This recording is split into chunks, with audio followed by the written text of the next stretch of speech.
इसलिए हम लोग 15 दिन पहले से ही लहसुन और प्याज को बनाते हैं। हम लोग उसको वेदी कहते हैं। मैया उनको सिंहासन बताती हैं, माता जी का उसी पर और उस प्रसाद को हम हमारे पति ग्रहण किए और साल भर के अंदर हमारा जो बेटा है हमारे आंखों के सामने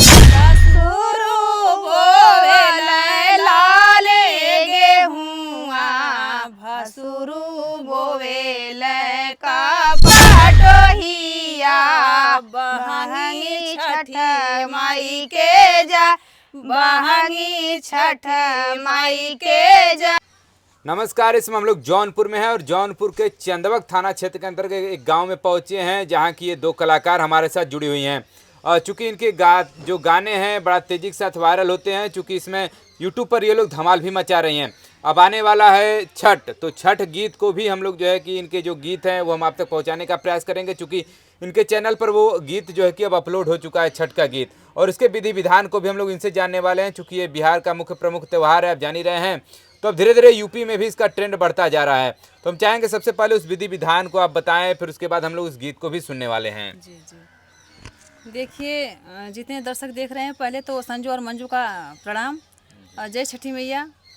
और हम आप लोगों को छठ पूजा का विधि बताना चाहते हैं कि अब मान लीजिए कि एक हफ्ते से सर सफाई हो रही है घर की, और 15 दिन से लहसुन और प्याज बंद है हम लोगों के घर में।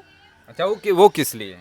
जो ये माता को नहीं पसंद है, ये मान लीजिए कि क्या कहते हैं, शाकाहारी कहते हैं ना उसको। अच्छा, हाँ हाँ, उसमें आ जाता है, मांसाहारी में आ जाता हाँ है। मांसाहारी में आ जाता है। हाँ। तो माता को ये नहीं पसंद है, इसलिए हम लोग 15 दिन पहले से ही लहसुन और प्याज को बनाते हैं। हाँ। और आज हम लोगों के घाट पे वेदी बन चुकी है, क्योंकि इतना भीड़ लग जाती है कि वेदी बनाने का जो है कि जगह नहीं मिलता है।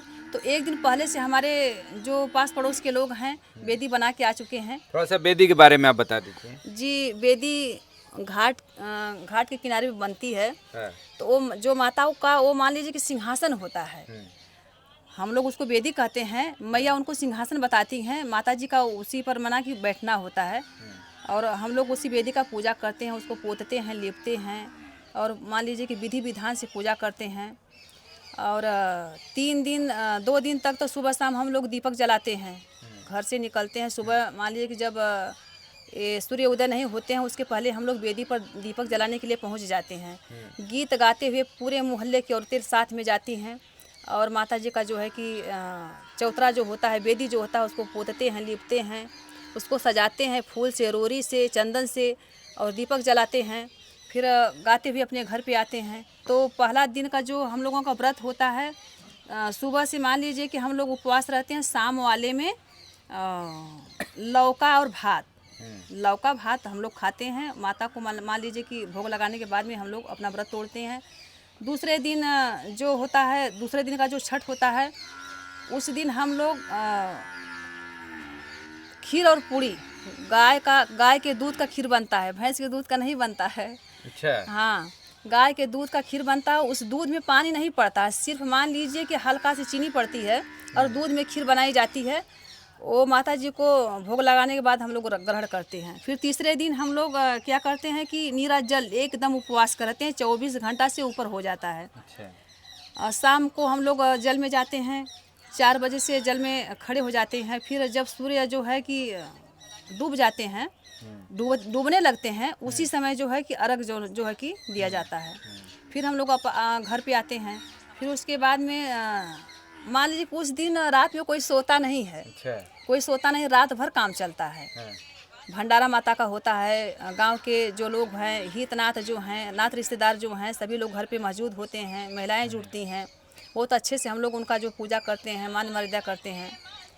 और मान लीजिए कि 3 बजे से हम लोग जो है कि दौरा वौरा सजाने लगते हैं। 4 बजे घर से निकल जाते हैं। कितना भी ठंड हम लोगों को लगे, लेकिन उस समय ठंड नहीं लगती है। अच्छा। घर से हम लोग बिना साल स्वेटर के निकल जाते हैं। मतलब 19 को है प्रोग्राम, मतलब छठ है 19 को, तो 17, 18, 19 3 दिन आप लोग व्यस्त रहेंगे। जी, तो फिर 4 बजे भोर में हम लोग पानी में उतर जाते हैं। जब सूर्य उदय होते हैं तभी अर्घ जो चालू होता है। अर्घ देने के बाद में जो नात रिश्तेदार, गांव गड्ढे के जो लोग होते हैं, मोहल्ले के लोग जो होते हैं, अर्घ देते हैं। अर्घ जो देते हैं बहुत उनको फल मिलता है। जो मांगन माता से मांगा जाता है, माता उनके मांगनों को पूर्ण करती हैं।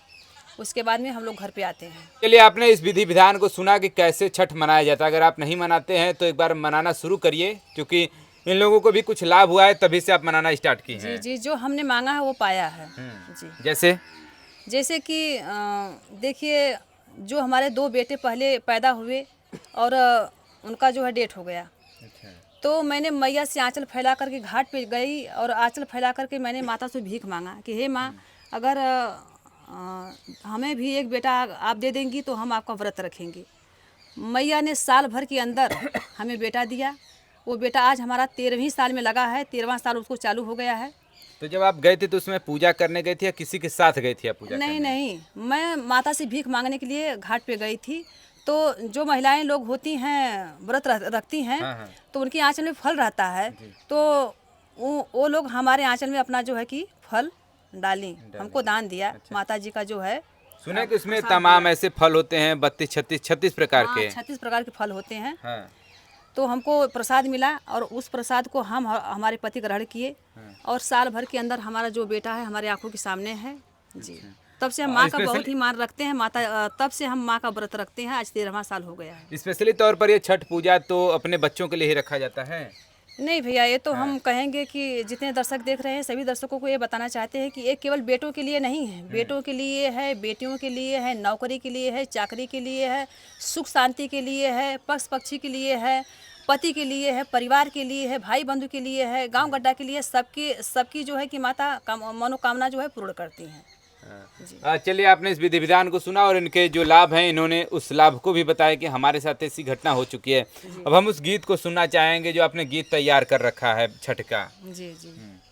ना बोले लाले गेहुआ के ना बोएला कपास के ना बोएला कपास के ना बोएला नारियलवा नारियर खिललाया कास नारियर फैलाया कास ससुर बोवेला लाले गेहुआ भसुरु बोवेला कपास भसुरु बोवेला कपास सैया बोवेला नारियरवा नारियर खिलेलाया कास नारियर खिलेलाया कास।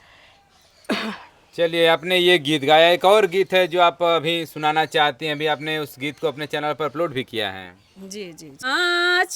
ही बसे बहंगिया बहंगी लचकती जाए बहंगी लचकती जाए पेन्हाना भलमा जी पियरिया बहंगी घाटे पहुँचा बहंगी घाटे पहुँचा जगमग जलेला दिया नामा कलसा घाटे पहुँचा कलसा घाटे पहुँचा रहिया मेरो छेला बटोहिया ई बहंगी के करा के जा ई बहंगी के करा के जा आँख तोरा फूट